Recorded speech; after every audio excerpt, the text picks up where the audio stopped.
하나님께서 이 시간 우리에게 주시는 말씀은 시편 148편 말씀이 되겠습니다. 시편 148편 1절에서부터 마지막 14절까지 말씀을 보겠습니다.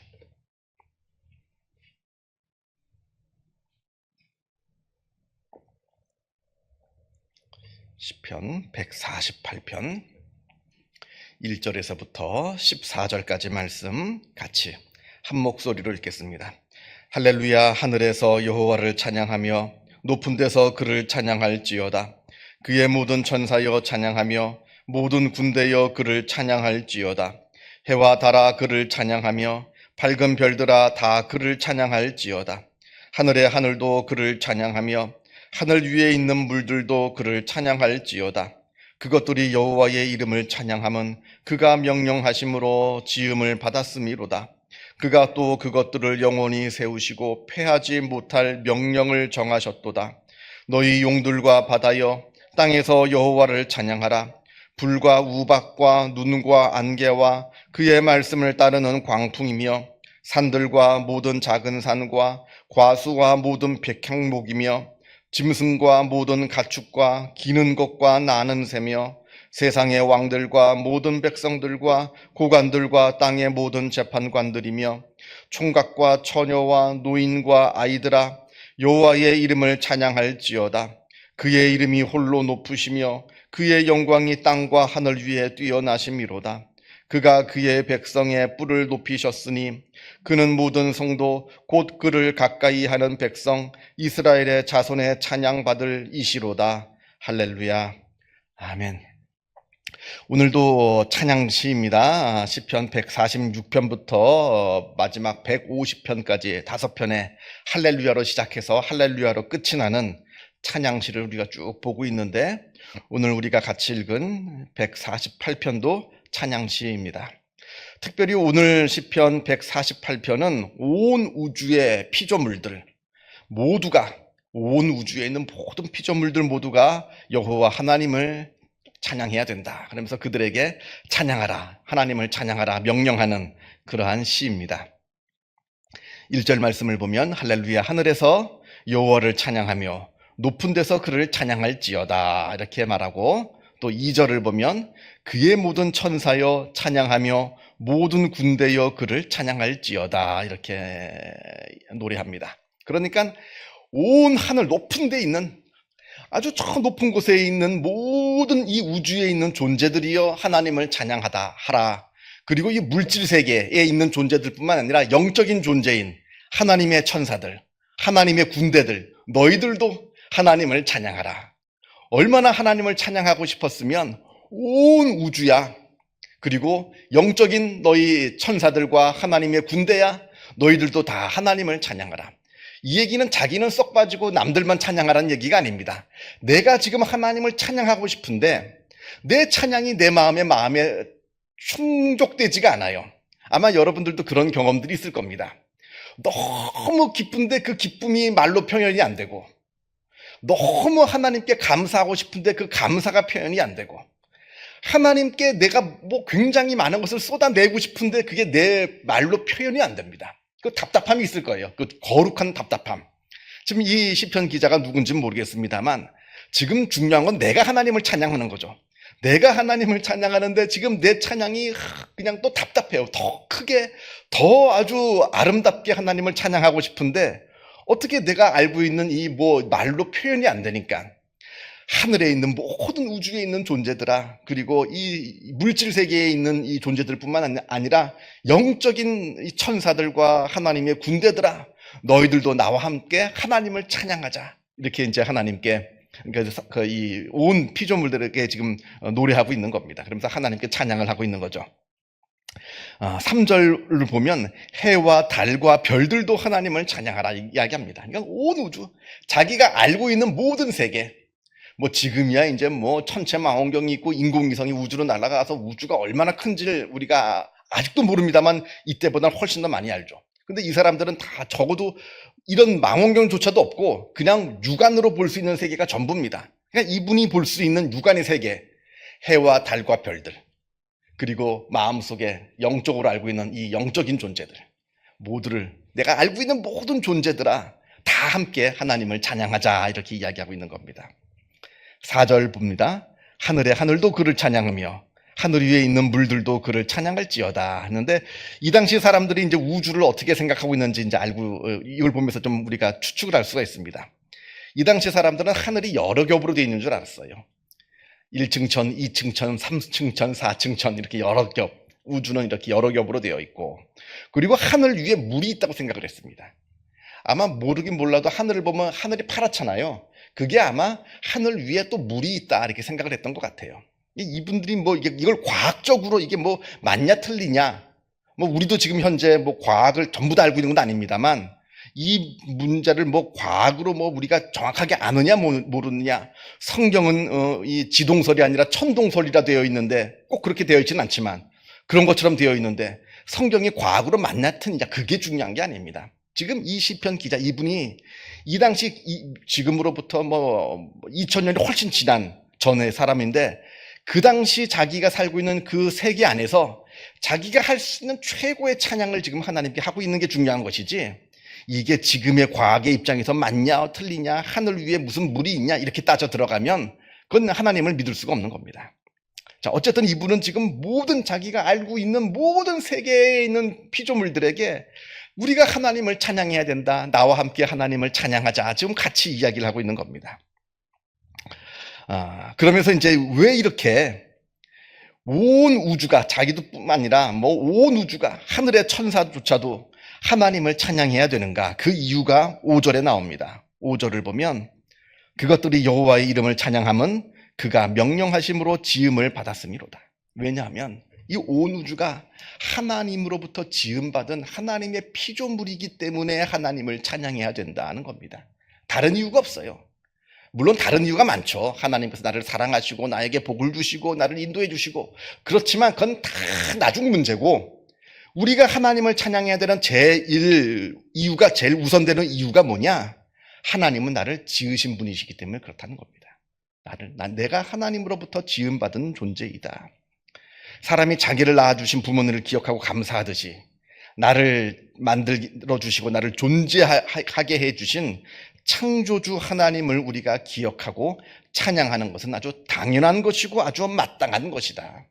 다른 이유가 없어요. 우리가 하나님을 찬양이 되는 이유는 오직 그가 우리를 창조하셨기 때문이다, 이렇게 이야기를 합니다. 그래서 나는 하나님께 창조함을 받았기 때문에, 지음받았기 때문에 나는 늘 하나님을 찬양합니다, 이렇게 이야기합니다. 자, 6절 말씀, 그가 또 그것을 영원히 세우시고 패하지 못할 명령을 정하셨도다. 온 우주가 질서정연하게 움직인다는 거예요. 하나님께서 온 우주를 창조해 놓고 그냥 니들 멋대로 그냥 뭐 죽던 말던 그냥 내버려 두시는 것이 아니라, 이 온 우주를 창조하신 다음에 이 온 우주가 질서정연하게 움직일 수 있도록 하나님께서 지켜주신다는 겁니다. 이 온 우주가 질서정연하게 움직이고, 그리고 하나님께서 역사를 주관하시고 한 사람 한 사람의 생사화복을 주관하시고 하는, 우리의 삶과 모든 이 세상을 주관하시고 인도하여 주시고 이끌어 주시는 하나님이시기 때문에 하나님을 찬양해야 된다는 거예요. 먼저는 하나님은 창조주 하나님이시기 때문에, 그리고 그 창조주 하나님이 온 세상을 운행하시기 때문에 우리가 이 두 가지 이유로 5절과 6절 말씀 보면 하나님을 찬양해야 된다, 이렇게 이야기합니다. 제가 지난 시간에도 잠깐 언급을 했는데, 이 엔트로피 법칙이라는 게 있습니다. 이게 뭐냐면, 세상에 있는 모든 존재는 질서에서 무질서로 나아간다. 생명에서 죽음으로 나아간다는 거예요. 그러니까 모든 것은 가만히 놔두면 점점 썩어지고 없어지고 흩어지고 무너집니다. 그렇죠? 저절로 세워지고 저절로 살아나고 저절로 만들어지는 건 없어요. 세상의 모든 것들은 누군가 이렇게 만들어 놨어도 이건 점점 놔두면 뭐 10년이 될지 100년이 될지 1000년이 될지 10,000년이 될지 가만 내버려두면 이건 점점 사그러져서 다 이렇게 무너지게 돼 있습니다. 이게 엔트로피 법칙이에요. 과학에서 법칙이라고 하는 것은 예외가 없다는 얘기입니다. 근데 유독 우주만 무질서에서 질서로 나아갑니다. 반대로 나가는 거예요. 그러니까 과학자들이 빅뱅을 통해서 우주가 만들어졌다, 아주 순간적인 폭발에 의해서 0. 몇몇 초밖에 안 되는 순간적인 폭발에 의해서 이 우주가 점점 이렇게 별이 뭐 먼지들이 뭉쳐나가지고 별이 만들어지고 별들이 만들어서 그 별들이 서로 질서 있게 운행되고 이런 얘기인데 이건 엔트로피 법칙에 어긋납니다. 만들어진 게 그렇게 흩어지면 몰라도 흩어져 있는 게 만들어질 수는 없어요. 누군가 일부러 만들어 놓지 않는 이상. 이 과학자들이 이 우주를 설명할 때 빅뱅 이후의 이야기는 설명할 수 있을지 몰라도 그 이전의 이야기는 설명하지 못합니다. 그러니까 우리가 하나님을 찬양할 수밖에 없어요. 하나님은 뭐 과학적으로 증명이 되느냐? 증명이 안 되죠.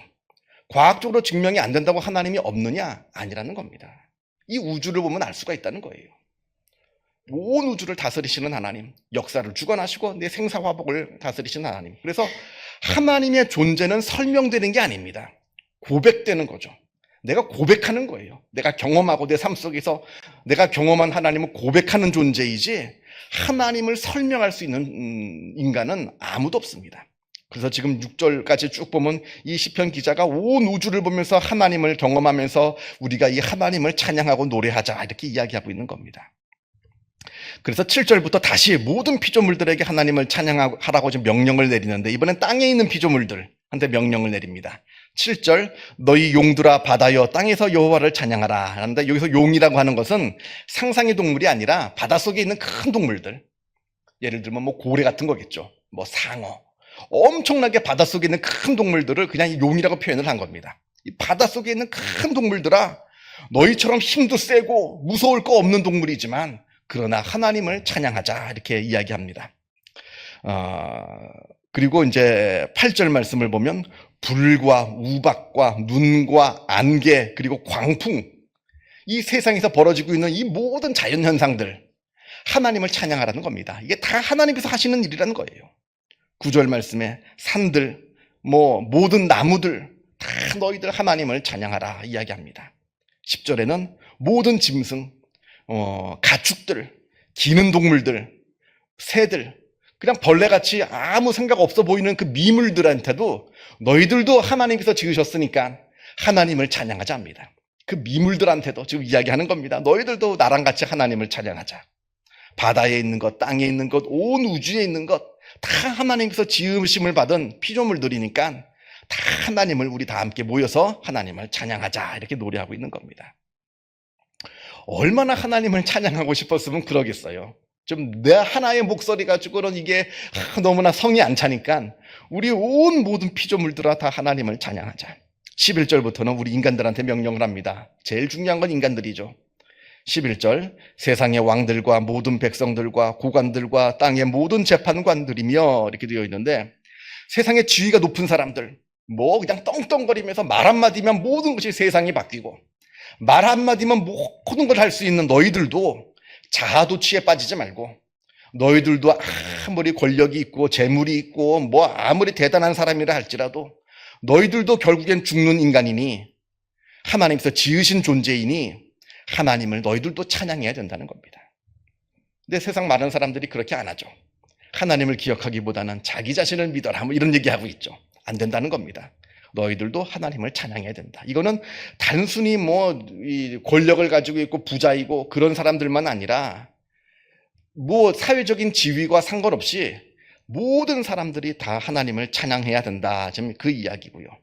12절에는 총각이나 처녀나 노인이나 아이들이나 그야말로 남녀노소 알 것 없이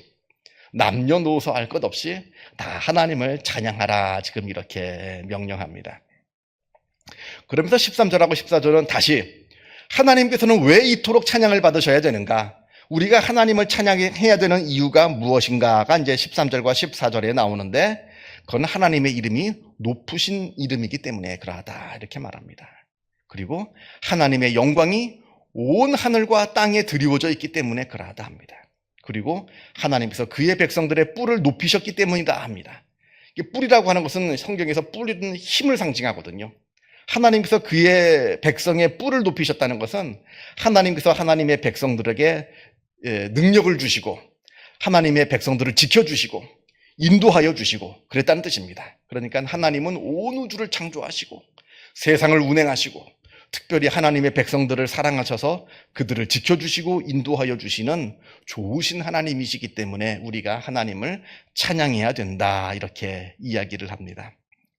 그러면서 이제 14절에 이제 마지막 14절에 보면 그는 모든 성도 곧 그를 가까이 하는 백성 이스라엘 자손의 찬양 받으실 이시로다. 이렇게 이제 하나님께서는 찬양 받으실 분이시다.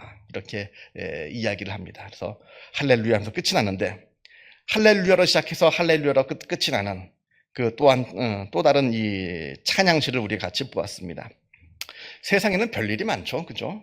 우리가 하나님을 찬양해야 되는 기쁜 일들도 있습니다만, 그러나 찬양하기 힘든 어려운 일들도 우리가 만나게 됩니다. 그러나 그거는 이제 내가 눈앞에 벌어지고 있는 현상이고, 오늘 찬양에서 나왔듯이 이거는 내 눈앞에 벌어지고 있는 현상을 뛰어넘으시는 하나님, 온 우주를 창조하시고 나를 존재케 하시고 나를 붙드시는 하나님, 그 하나님을 찬양하는 겁니다. 그래서 찬양이라고 하는 것은 내 환경에 따라 좌우되는 것이 아니라 하나님이시기 때문에 하나님은 찬양 받으시기에 합당하신 분이시다. 그래서 늘 찬양을 해야 되는 겁니다. 그래서 우리가 늘 하나님을 찬양하시고 또 우리 모두가 하나님께 감사하며 하나님께 나아가는, 그래서 하나님께 기쁨 되어 드리는 주님의 귀한 백성들이 다 되시기를 바랍니다.